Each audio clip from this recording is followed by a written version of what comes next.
Welcome everybody for joining us tonight. We have a great topic to go through with you all, something that's important for all of our students, all of our families, choosing and preparing for your major. This is aimed at high school students, how to maximize your high school experience, prepare for the future. My name is Jonathan Ginsberg, president of Beyond Education Consulting. I went to Johns Hopkins myself, studied international studies. That took me to China, came back. We started the company with two other partners in 2016, and we've been happy to work with students ever since, focused on long-term development of students, tutoring, test prep, college consulting, internship placement, all of these different services. Ben, thank you for joining us tonight. And if you could introduce yourself, thank you. Thank you, Jonathan. Yeah, my name is Benjamin Graham. I'm the director of college consulting. I am from Berkeley, California. I also went to UC Berkeley. I studied economics and history.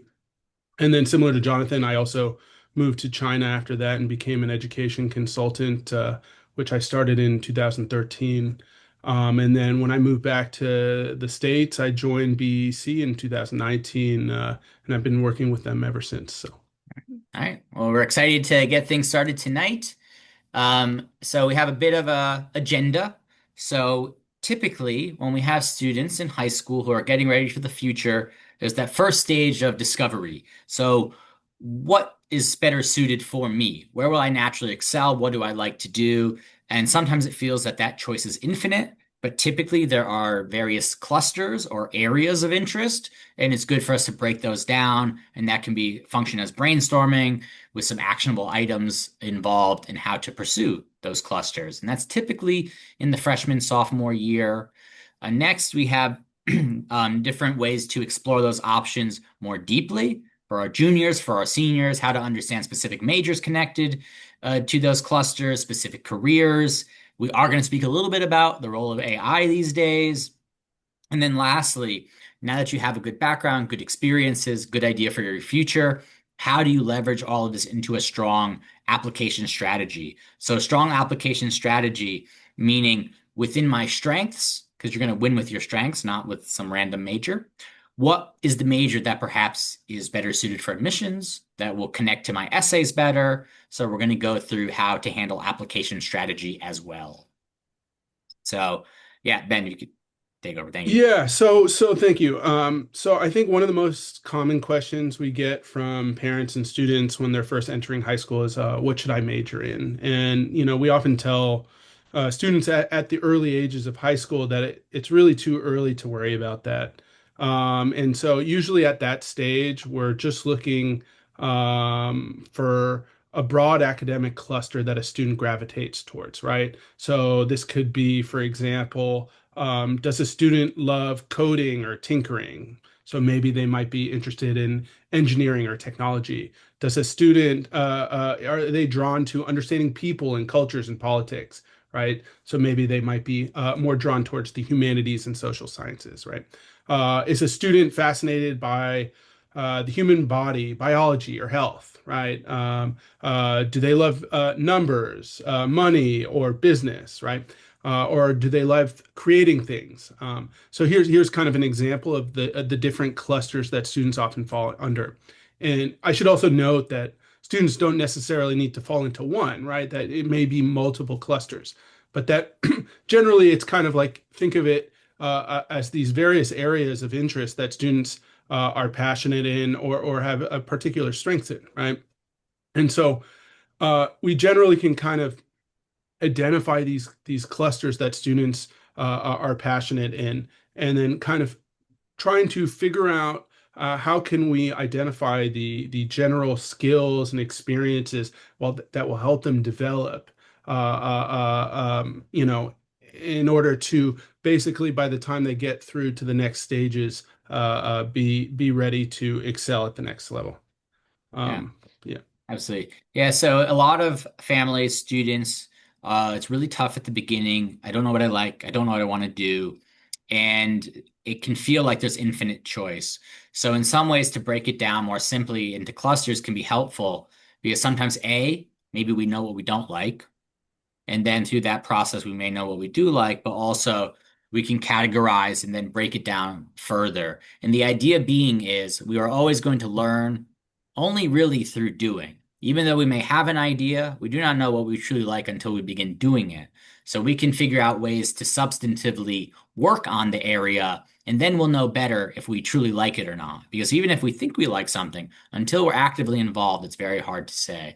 So let's say, for example, we know a student seems to lean into engineering technology, you know, hey, are we learning certain software skills, whether it's Python, JavaScript? If we're interested in robotics, are we learning like Python for Raspberry Pi or Arduino? We know there's certain skills that will make you capable to do higher level projects. And are we pursuing those earnestly? If we're pursuing those, then we will soon figure out whether an area is suited for me or not. So through the exploration, we can make genuine progress while also learning about ourselves.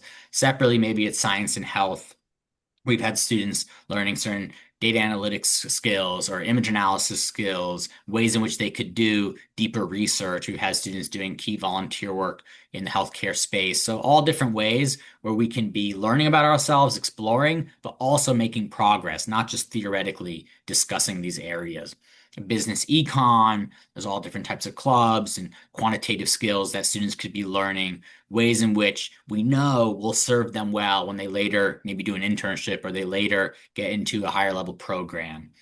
We have a lot of students, of course, in humanities, social sciences as well. This can be everything from political science to public health, and we have a lot of different options there. Big thing we leverage within our network is for internships. It's a huge thing. But what is going to be the great opportunity that connects with your future, that shows you have the ability to excel in college? Well, that starts building up in the ninth and 10th grades. And of course, another couple areas that are big for our students, communication and media. We have a lot of students involved in journalism or maybe more in online media or performing, PR, branding, all different pathways, and then fine arts and design. Within fine arts and design, we do occasionally have a student going like pure painting or pure sculpture. We have a lot more students that end up leveraging an art background into more of a STEM-oriented major that still requires a portfolio. So this could be like industrial engineering or product design, where there is a clear kind of a job need there and it's growing and it's a good field, but it does also require an arts background. So that's something our students eventually they need to move from 2D to oftentimes 3D design. There's learning certain software, AutoCAD, Fusion 360. Maybe they're doing UI UX design. So these are things we work with students on as well. Um, Yeah, I just add and yeah, say that, right, we're not asking students necessarily at this stage to pick a major or even a career. right, It's just what excites you and how can we figure out a way to explore that and develop that. Right? exactly. So in junior, senior year, we're going to be exploring our options a bit more deeply. So oftentimes, maybe we know now what we're interested in, but then things start to break down even more so. So for example, we're going to have students that they like science, but they don't know difference different types of pre-med majors, biomedical engineering, neuroscience. We've had students say, "Hey, I want to be a doctor." And then through the discussion, we realize that they don't really want to be a doctor at all. They want to do biomedical engineering. It's Or adjacent, it's related. research. Yeah, or research. So things that, we need to break it down more finely. We need to dig into major requirements. We have to understand career pathways.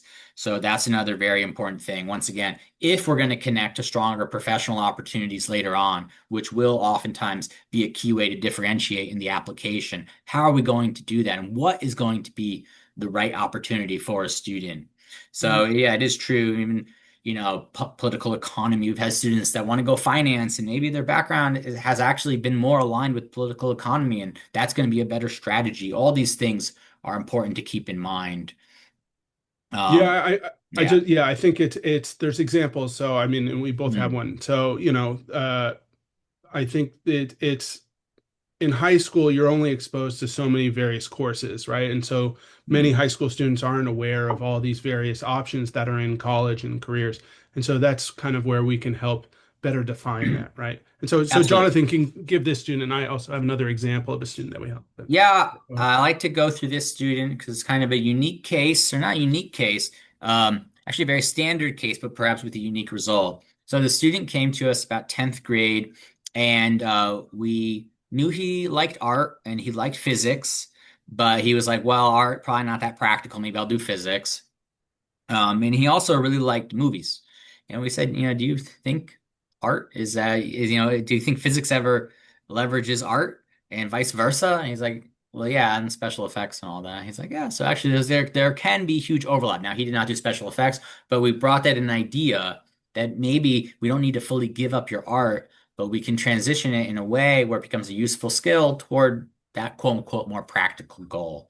So he was pretty technical. He did have some coding experience, and we introduced him more to 3D design. So he was going through AutoCAD and he got familiar with that. And he got really into 3D printing and he became capable. We helped him get in some programs to learn those skills appropriately. And he started getting really into environmental design, sustainable design. And he was working on his portfolio and he had this idea. His sister was using these beauty products, and there were microplastics in them. Or he felt that it was very dangerous for the environment, and at least in his household where he lives, maybe they should be filtered out. And so he could potentially make a sink filter to put in the bathroom and kind of support with these microplastics. And we thought, well, that was a great idea. And because he had the skills built up over time, he could do it himself, right? He didn't have to rely on a team or some third party or something.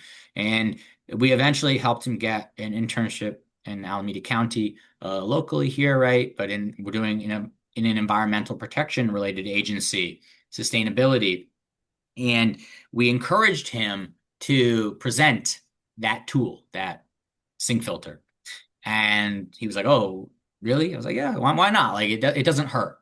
And they got really into it. They really liked it. They actually put it in a couple of the bathrooms in the county, which was awesome. And so you now have a student who early on, but very lost, maybe let's do physics. I like the class, to now having very purposeful goal with a mission, with clear skills, with clear projects that required more technical skills, and with awesome, we say, public validation, to have a social validation, to have a third party recognize it, even a government department. So we have a totally transformed student from start to finish. He eventually went Carnegie Mellon for product design, industrial engineering, which is one of the top programs. And for sure, we know that his background and his arts portfolio was critical for that. So that's just an idea. It's just an example of how fields can come together, how we can expose students to new areas, how they can leverage skills in ways perhaps they didn't even realize for a better result for college, but realistically for a much better result for themselves. Yeah, man, if you want to. Yeah, I have another student similar. We met with him in 11th grade, and he initially said he was really interested in psychology. So he signed up for AP psychology. But then in his first semester, he started to stumble and he had some issues in his grades in AP psychology. And so, that was one factor that we started to think, okay, what else is there? But then I also started to discuss with him about what he was passionate about. So, one, he grew up with a family that seriously meditated, right? And he Mm, did meditation retreats growing up. And so he started in high schools to teach meditation both at his school and various retreats for younger children. And he really, really enjoyed the process of helping other people, right? And making them healthier and happier.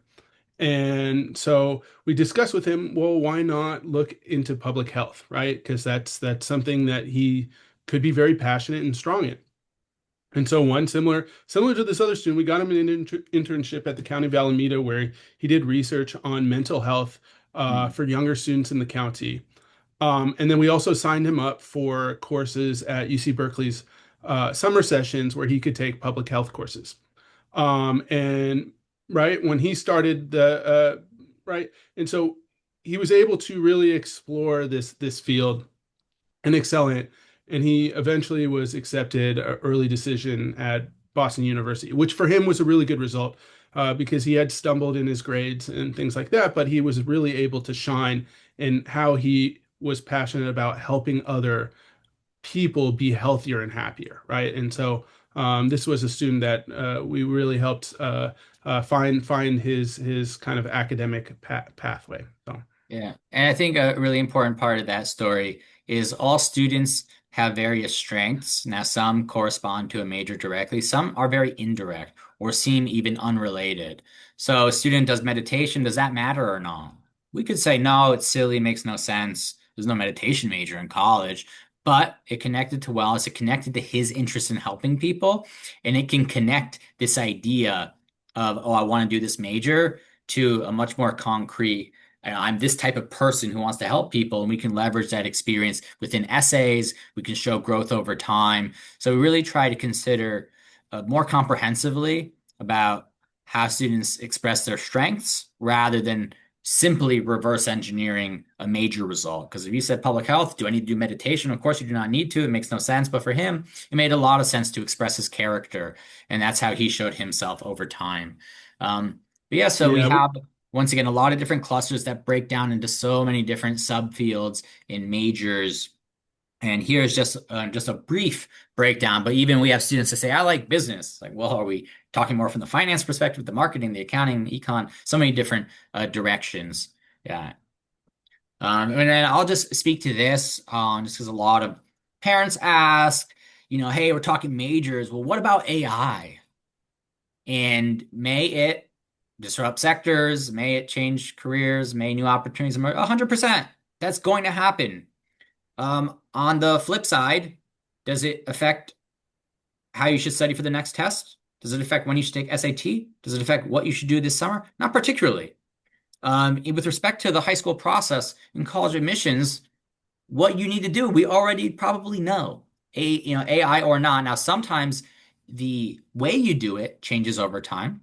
We have students learning certain software tools or certain computing languages that didn't exist prior, and we're changing as those change. But in general, what you need to do for your own background to improve yourself is not being rapidly or particularly altered by AI today.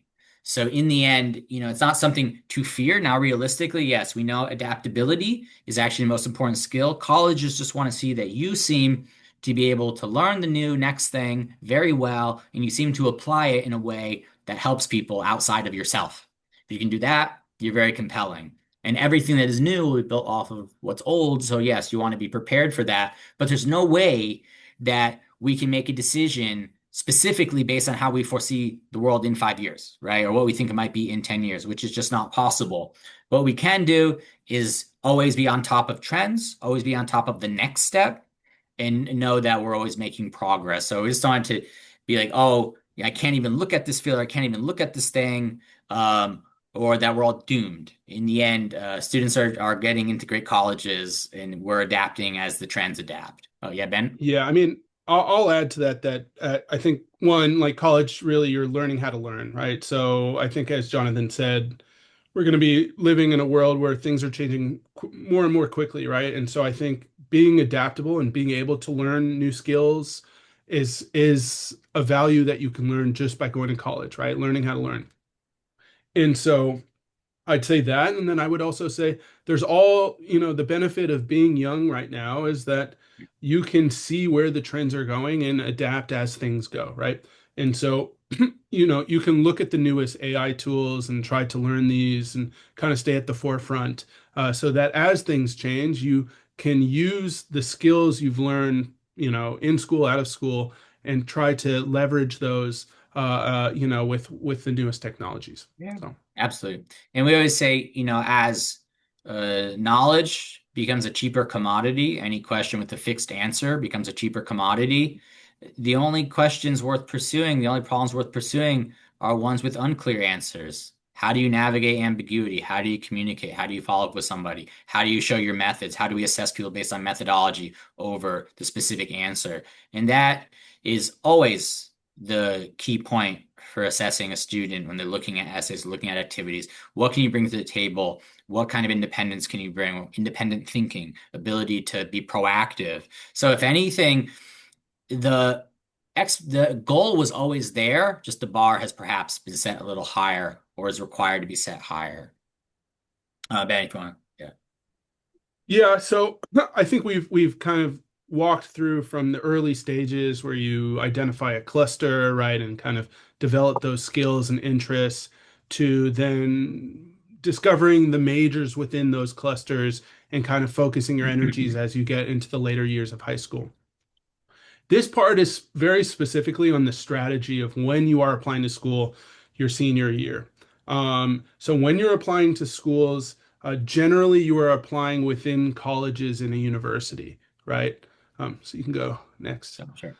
Um, right. So when you're applying to, let's say, any universities, right? I went to Berkeley. They have the Letters and Sciences, the College of Letters and Sciences, College of Engineering, College of Business. There's a College of, Environmental Design, right? And there's kind of these different schools within a university.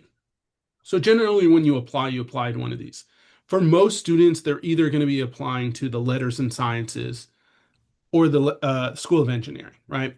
Um, for the letters and sciences, it's generally everything from social sciences, history, political science, econ, the humanities, right? It could be, the philosophies or sociologies, to languages, to the sciences and maths, right? And even, computer science, right? So math, biology, physics, those all will fall into this very broad letters and sciences college, right? Now, uh, you also want to understand the way I was explained when I applied to Berkeley is you think of every major as a cup of water, right? And some cups are overflowing because they're so popular, right? So computer science, business, engineering, nursing, data science, even in the social sciences, so like, psychology or econ, are more popular, right? And so those are just more competitive because there's so many students trying to apply to them. And then there's some majors that are less popular and less competitive, right? So you can see these on the right, the classics, right, where you're learning about ancient Greek philosophies or the linguistics, geography, anthropology, art history, right? These generally are going to be less competitive. And so, if you're just for the sake of trying to get into the best possible school, applying to these lower competitive schools generally will be easier. Now, for students, let's say that want to do engineering, you just got to do engineering, which we'll go through. But let's say you're within this letters and sciences, you can kind of start to get creative with, depending on your background. So if you have a strong background in a certain major, you could apply for that major if it's less competitive, right? But the main thing is that you have to make sure that you have a strong background that you can showcase, right, when you're applying, right? You still have to be a strong applicant. You can't just, let's just say, for example, apply for anthropology or art history if you have no interest or background in it, right? Um, and so, I like, I'll give you an example as one. I applied to Berkeley. I'm half French. I applied as a French major because I was told that's easier. I used I want to get in touch with my background and was accepted. And on day one, I transferred to the economics and history departments. So for me, I used a creative way. I had another student who wanted to study biology, but didn't have the strongest biology scores. And so he was learning Eastern Chinese medicine because he wanted to be pre-med, right? He wanted to go to medical school. And he was learning Eastern Chinese medicine. He was also learning Japanese, calligraphy, and martial arts. And so we saw that all of these interests together would be a good fit for East Asian culture studies, which is a lower competition major, right? And this student was able to be accepted at UC San Diego, which for this student was a good outcome, right? He switched to the biology program, which is a top UC San Diego has a top biology program, and now he's at the UCLA medical school program. So for him, he was able to find a creative way to get into a strong biology program. Right. Now, this doesn't always work, right? So like you can see these higher competition majors like computer science usually is not necessarily going to let someone apply for art history and change to computer science. They may make it more challenging and difficult, right? But these are kind of strategies that you can consider if you're not in the engineering or business or architecture majors. We can kind of discuss this with students, and it could be a strategy that's applied to all schools. It could also be a strategy that's applied on a school by school basis, right? So sometimes we have students that may want to apply to a super reach school, right? Top 10, something like that. And maybe then in those cases, we'll apply for a major that's like less competitive, right? When in fact their desired major might be a more competitive field. But that's something that I would say is a strategy that has to fit the student's background. And we also have to ultimately determine the ultimate goal, right? Is the ultimate goal uh, for a student to be an engineer, an engineering student? Then in those cases, we should just apply for engineering schools, right? But if the student's saying, hey, I want to get into the best possible school, well, in those cases, we can think of some alternative majors that might be adjacent, like physics or computer science or material science, right? That may still allow them to apply some of their STEM skills and get into, more competitive universities, right? Absolutely. Yeah, Yeah, thank you, so Ben. go Yeah, ahead. and just as another example, we had a student who came to us a bit late, and his college advisor in high school said, "Oh, maybe his dream school could be Boston College," right? And he was very interested in finance, and we said, "Okay." We looked at his profile, and when we reviewed his profile, we said, "Hey, you may want to do finance, and you might do finance in the future, but actually, based on your background and interests, he had done a lot of research related to trade policies, macroeconomic policies. Said, in fact, you can write a much stronger story for political economy if you're open to this. And then obviously, you can pursue finance in the future, but we can definitely write a better story, better essays, and you have a lot more to say about political economy than finance specifically, which we did. We ended up going ED2 Emory. He got in. He's super happy.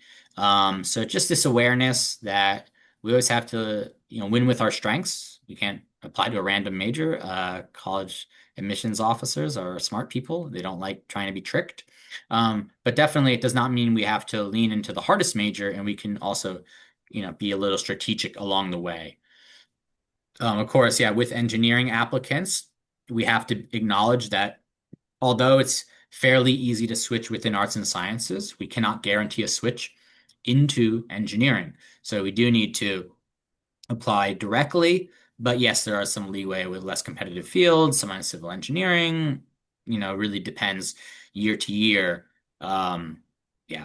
And then, Yeah, no, I think it's just a strategy that we have to assess on an individual basis, right? And right. and it's something that we have to determine what's the student's ultimate goals, what's the student's background, and like maybe where their strengths lie. But even within like similar fields, we can find areas that are less competitive, like whether students should apply for pure math or applied math or data science or it's kind of like understanding the dynamics of even just within majors that are very similar. Yeah. Although I should note, we've the last 3 years we've had a Stanford admit each of the last 3 years. Two of the three were engineering, so it's possible. Hard, but Yeah. possible. Um, And yeah, just this idea that in the end, you're going with a personalized strategy. So we have to go through an individual assessment. Where do your strengths lie? What is most likely the area that we ought to pursue? How do we keep that plan organic and growing and learning along the way? Making sure that goals are aligned, that we're being unified but flexible, and knowing that at the end, once again, we've had students applying to different majors at different schools. Each school is going to have their own supplement. You're going to submit that separately. So we're very flexible, practical with our students to ensure the best results. And so, yeah, just a little bit of a recap how we help students, certainly identifying strengths, working on real skills, showing real progress, and then being highly reflective about that process. So we always tell students, if we're worried about making the best next step, we will take no steps and we will go nowhere. We can be worried about the best next step forever, but we can know three good steps. And we can know we must take one of them, and we're going to learn very quickly whether that step was good or not. Or we're going to act very quickly to pivot, which is extremely important. Separately, provide opportunity. So if you're suitable for a field, you like a certain thing, let's make sure you can get that access. So we have a really strong network of professionals, companies, professors. It's super important. We cannot just give general ideas. We must connect students to that opportunity.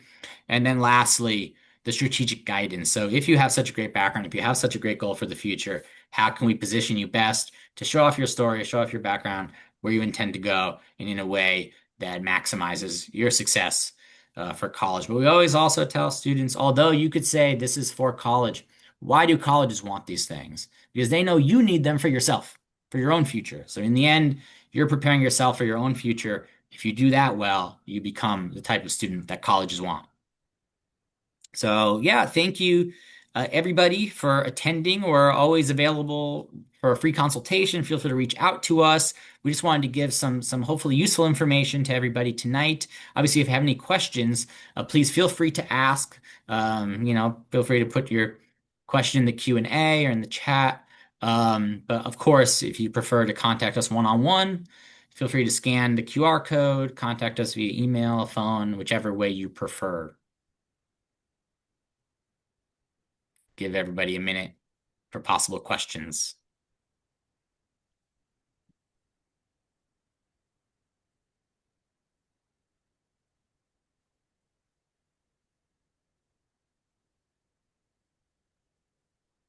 Okay, maybe no questions, which is okay. Once again, we really welcome the conversation further, once again, through either a consultation, email, phone, and thank you so much. All right, have a great night.